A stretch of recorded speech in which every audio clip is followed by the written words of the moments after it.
أكيد لك مني قلبك شارد نيابة عن القيادة.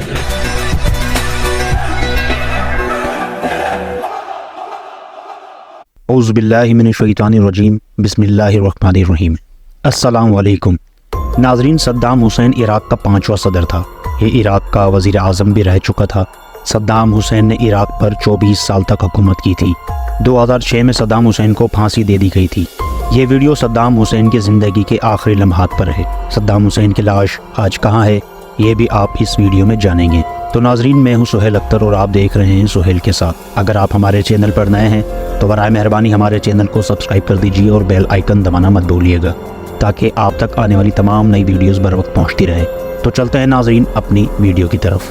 ناظرین، 2003 میں امریکہ اور اس کے الائنس نے عراق پر قبضہ کر صدام حسین کو ہٹا دیا تھا۔ ان کا الزام یہ تھا کہ عراق میں ایسے خطرناک ہتھیار موجود ہیں جو دنیا کے لیے خطرہ ہیں، جن کو ویپنز آف ماس ڈسٹرکشن بھی کہا جاتا ہے۔ حالانکہ بعد میں ایسے ویپن عراق سے برآمد نہیں ہوئے تھے۔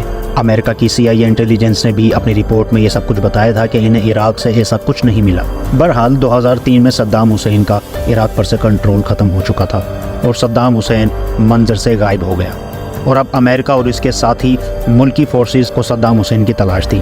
یہ اپریل 2003 کی بات ہے۔ کئی لوگوں نے صدام حسین کو دیکھنے کا دعویٰ بھی کیا، لیکن صدام حسین کا کچھ پتہ نہیں چل رہا تھا۔ صدام حسین کو ڈھونڈنے کے لیے ایک یونٹ تیار کی گئی جس کا نام ٹاسک فورس 121 تھا۔ دوستو، 6 مہینے مزید گزر گئے اور آخرکار دسمبر 2003 میں صدام حسین کے ٹھکانے کا پتہ چل گیا۔ دراصل امریکن فورسز نے صدام حسین کے ایک ڈرائیور ابراہیم عمر کو گرفتار کر لیا تھا۔ ناظرین، ابراہیم عمر کو صدام حسین کا بہت قریبی ساتھی سمجھا جاتا تھا۔ اسی سے پتہ چلا کہ صدام حسین کہاں اور کیا کر رہے ہیں۔ صدام حسین کو پکڑنے کے لیے جو آپریشن کیا گیا اس کا نام ریڈ ڈاؤن تھا۔ صدام حسین عراق کے شہر نقرت کے پاس موجود تھا۔ اس آپریشن میں 600 فوجی شامل تھے۔ انہوں نے ایک فارم ہاؤس پر ریڈ کرنی تھی۔ اس فارم ہاؤس کے پاس ایک فوجی کو زمین میں ایک سوراخ نظر آیا۔ اسی ہول کے نیچے صدام حسین رہ رہا تھا۔ دوستو، صدام حسین کو گرفتار کر عراق کے شہر بغداد لے جایا گیا۔ اس کے بعد 1 جولائی 2004 کو صدام حسین پر عراق کی ایک عدالت میں مقدمہ شروع ہو گیا۔ اس پر الزام تھا کہ اس نے انسانیت کے خلاف کام کیا ہے۔ صدام حسین پر 148 لوگوں کو قتل کرنے، عورتوں اور بچوں کو ٹارچر کرنے کا بھی الزام تھا۔ اس مقدمے کے دوران صدام حسین کا کہنا تھا کہ یہ سب ایک ڈرامہ ہو رہا ہے۔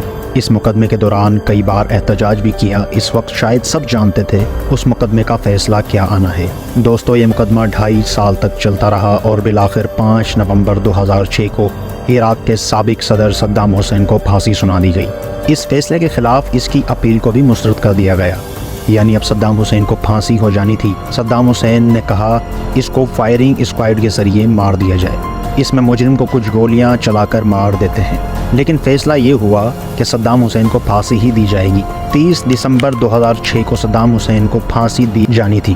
پھانسی سے 2 دن پہلے صدام حسین نے ایک خط بھی لکھا جس میں اس نے عراق کے لوگوں کو متحد رہنے کا کہا تھا۔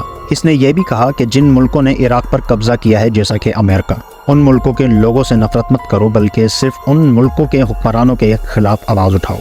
فیصلے سے پہلے صدام حسین نے آخری کھانا چاول اور چکن کی ایک ڈش کھائی تھی۔ اس نے گرم پانی میں شہد ملا کر بھی پیا تھا۔ دوستو، اسی دن صدام حسین کو پھانسی ہونی تھی۔ صدام حسین کو پھانسی تو ہو گئی۔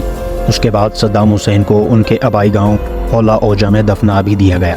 لیکن پھر ایک عجیب بات سامنے آئی۔ کچھ مہینے پہلے عراق کے سابق وزیر اعظم مصطفیٰ القادر نے دعویٰ کیا کہ صدام حسین کی قبر میں ان کی لاش موجود نہیں ہے۔ ان کا ماننا ہے کہ صدام حسین کو دفنانے کے بجائے ان کی لاش کو بغداد کے پاس کہیں پھینک دیا گیا تھا اور بعد میں اس کی لاش کو اس کی قبیلے النادہ کے حوالے کر دیا تھا، جنہوں نے صدام حسین کو تقرت شہر کے پاس کہیں دفنا دیا تھا۔